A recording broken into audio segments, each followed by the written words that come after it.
आप सभी को मेरा मैत्रीपूर्ण नमो बुद्धाय जय भीम। मैं आप सभी का स्वागत करता हूं अपने इस यूट्यूब चैनल में जिसका नाम है कदम बुद्ध के धम्म की ओर।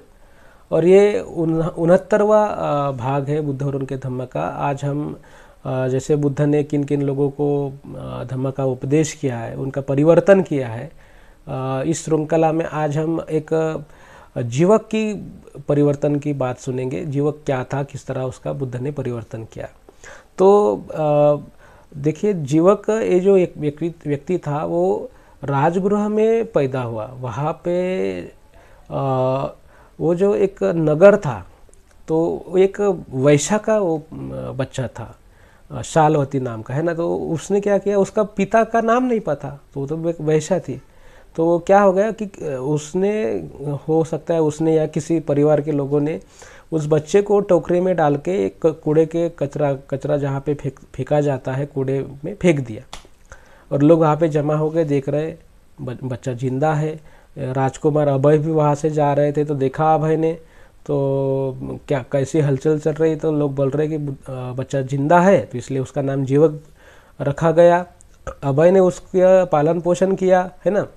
तो जब वो बच्चा बड़ा हुआ, जीवक, है ना, तो उसको सब चीज़ें पता चली कि उसका जन्म कैसे हुआ और अभय ने उसका पालन पोषण कैसे किया। तो उसके मन में एक प्रेरणा निर्माण हो गई कि मुझे भी, है ना, लोगों की मदद करनी चाहिए जिंदा रहने के लिए। जैसे मुझे, मेरा भी जीवन किसी ने बचाया, तो मैं भी मैं भी लोगों का जीवन बचा सकूं। तो वो अभय को ना बताते हुए वो तक्षशिला गया। वहाँ पे उसने वैदिक शास्त्र का शिक्षण ग्रहण किया, है ना। 7 साल वहाँ पे रह के पढ़ाई की, फिर वापस आया और वहाँ फिर वो अपना वैद्यकीय व्यवसाय करने लगा। बहुत से लोगों की सेवा की उसने। वो भारत का माना जाता है कि वो भारत का पहला शल्य चिकित्सक है, सर्जन है। उसने राजा, ये जो अपना बिंबिसार राजा है, उनका भी भगंदर उनको था, तो वो भी उन्होंने ठीक कर दिया। तो उनकी जो रानियाँ थी, 500 रानियाँ, बाप रे, बिंबिसार की 500 रानियाँ थी। तो उन रानियों ने अपना जो धन है वो भी इसको दिया, जीवक को। तो उसने राजगृह के बड़े जो श्रीमंत लोग होते, श्रेष्ठी जिन्हें कहते, तो उनकी भी किसी की पत्नी की, तो किसी श्रेष्ठी की जो लाइलाज बीमारियां थी, तो वो भी उसने दूर की। बड़ी ही प्रेस्टीज उसकी बढ़ गई, बड़े ही उसका रुतबा बढ़ गया, और वो अभय के साथ में ही रह रहा था, है ना।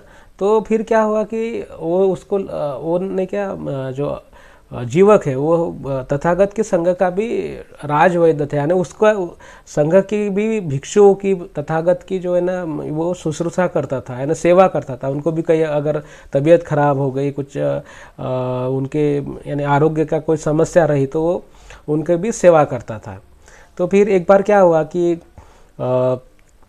उसने बुद्ध के पास गया और कहा कि मुझे आपके संघ में भिक्षु बनना है। लेकिन बुद्ध ने उनको भिक्षु की दीक्षा नहीं दी।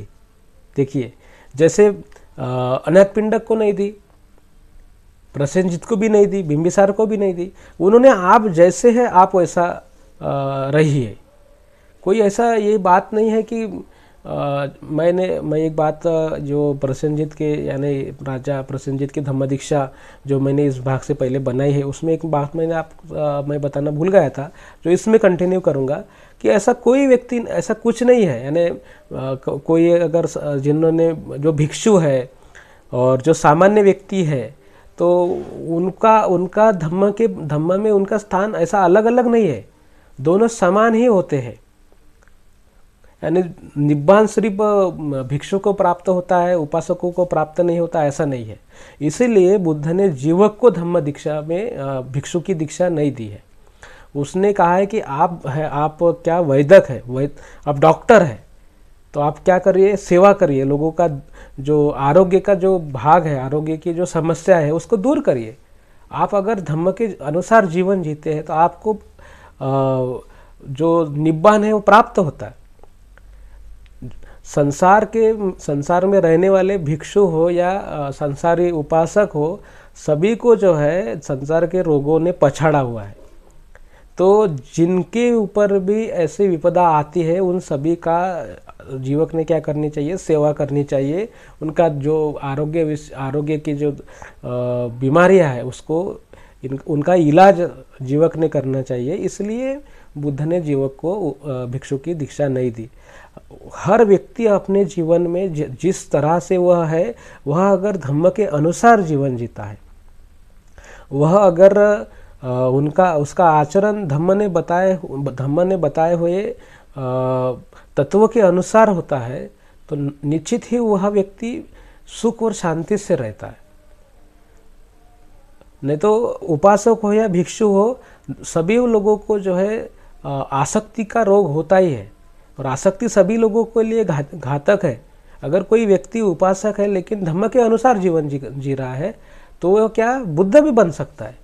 और अगर कोई व्यक्ति भिक्षु है और जो बुद्ध के साथ में भी है, लेकिन वह अगर धम्म के अनुसार जीवन नहीं जी रहा है, तो उसको भी जीवन दुख से भी, यानी बुद्ध के साथ रहते हुए भी जीवन क्या है, कठिन है, जीवन जीना कठिन है ना। उसको कोई भी व्यक्ति उसके मन को दुखी होने से बचा नहीं सकता। जैसे हमने देखा है देवदत्त, और आगे उसके बारे में तो हम देखेंगे ही, लेकिन देवदत्त है ना, तो वो बुद्ध के साथ में रहा, लेकिन उसका मन जो है ना कलुषित ही रहा, क्योंकि उसका जो विचार जो है, उसका मन अकुशल चित्त से प्रेरित था, और अकुशल चित्त अकुशल कर्मों का प्रेरणा स्थान होते हैं, और अकुशल कर्म जो है वह अकुशल परिणामों को जन्म देता है ना। तो इसी तरह जीवक को बुद्ध ने भिक्षु नहीं बनाया। वह लोगों की सेवा करता रहा, बहुत से लोगों की सेवा की उसने। एक व्यक्ति के मस्तिष्क का ऑपरेशन किया, एक व्यक्ति के जो ये आतड़ी होते हैं जो है ना, पसलियाँ, तो इसका जो है ना उसने ऑपरेशन किया। और इस तरह से उसने वैदिक शास्त्र में बहुत ही अच्छी उपलब्धियां हासिल की है। बुद्ध ने अगर चाहा होता तो सभी लोगों को भिक्षु बनाकर अपने संघ को बढ़ाया होता है ना, और बुद्ध का धम्म बड़ा होता, बुद्ध के भिक्षुओं की संख्या ज़्यादा होती। लेकिन बुद्ध ने क्या किया है कि सभी वर्गों में, उपासकों में भी धम्म उसी समान लागू है जितना भिक्षुओं को लागू है।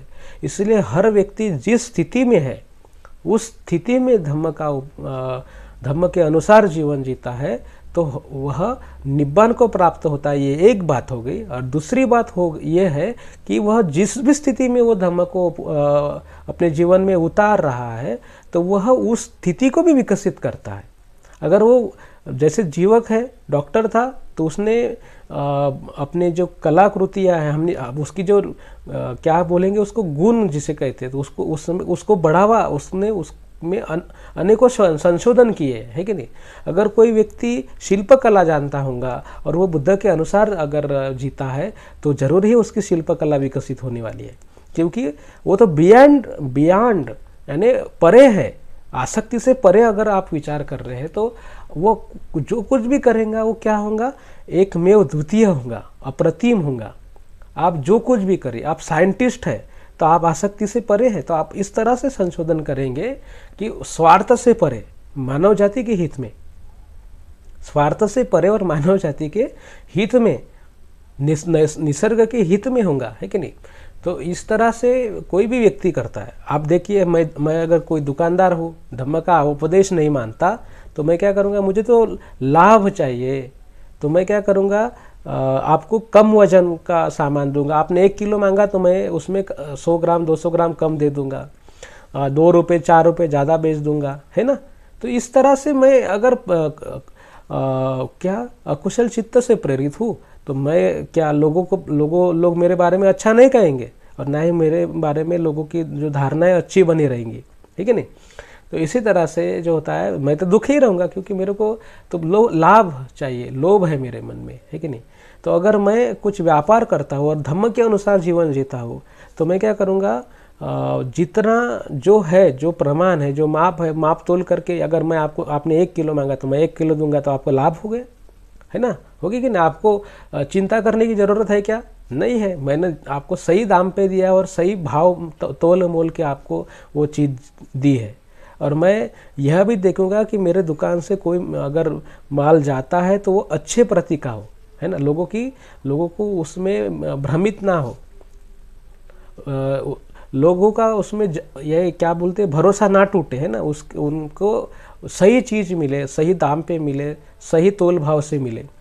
तो इस तरह से संसार में जो है ना धम्म एक समानता लाता है। हर व्यक्ति अपने जो कुछ भी वो उसका पार्ट हो, उसकी भूमिका, जो कुछ भी, साइंटिस्ट हो, पति हो, पत्नी हो, बच्चा हो, जैसे मैंने पहले कहा, राजा हो, प्रजा हो, शिक्षक हो, विद्यार्थी हो, जो कुछ भी हो, इंजीनियर भी क्यों ना हो, है ना, तो वह अपने लाइफ में वह अच्छा करेगा, जो कुछ भी करेगा बुरा नहीं करेगा। जो अच्छा होता है ना वही धम्म सिखाता है। अच्छा बनने के लिए, अच्छा व्यक्ति बनने के लिए धम्म सिखाता है, अच्छा कार्य करने के लिए धम्म सिखाता है, और अच्छा जो कार्य हम कर रहे हैं उसको विकसित करने के लिए भी धम्म सिखाता है। धम्म ही कला है। तो अगर व्यक्ति खुश होता है, व्यक्ति की जो साइकोलॉजी है ना, मनस्थिति जो है ना वो बदलती है, तो वो मनस्थिति, बदली हुई मनस्थिति आपको इतना बदला देंगी, इतना आप में बदल हो जाएगा कि आप जो कुछ भी क्रिया आज कर रहे हैं ना उससे बेहतर आप कल करेंगे। तो आशा करता हूँ कि बताने लायक तो बहुत सी चीज़ें, लेकिन बाकी के भागों में भी मैं आपको धम्म के बारे में जानकारी तो प्रदान करता ही रहूँगा, लेकिन मैं आशा करूँगा कि आप एक अच्छा आदमी ज़रूर बनिए, क्योंकि आप अच्छा बनेंगे, मैं अच्छा बनूँगा तो मेरे आजू बाजू के लोग भी अच्छे बनने के लिए प्रेरित होंगे। लेकिन इसलिए मुझे अच्छा आदमी बनना है, तो मैं अपेक्षा करूंगा कि आप भी अच्छा आदमी बनिए, ताकि आपके आजू बाजू की परिस्थिति अच्छी बने और अच्छाई बढ़े, है ना, स्वार्थ नहीं लेकिन परोपकार बढ़े। तो आशा करता हूँ कि आपके कोई जो ये जो वीडियोज़ में मैंने आपको जो समझाया जीवक के बारे में, बुद्ध के दृष्टिकोण के बारे में, कौन से दृष्टिकोण से बुद्ध हर व्यक्ति की तरफ देखते थे, उस दृष्टिकोण के बारे में भी मैंने आपको समझाया।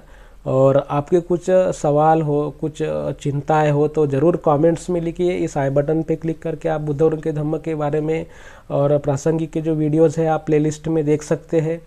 और वीडियोस को लाइक करिए, शेयर करिए अपने दोस्तों, मित्रों और परिवार के लोगों के साथ में, ताकि एक अच्छा व्यक्ति बनने के लिए उनको भी प्रेरणा मिले।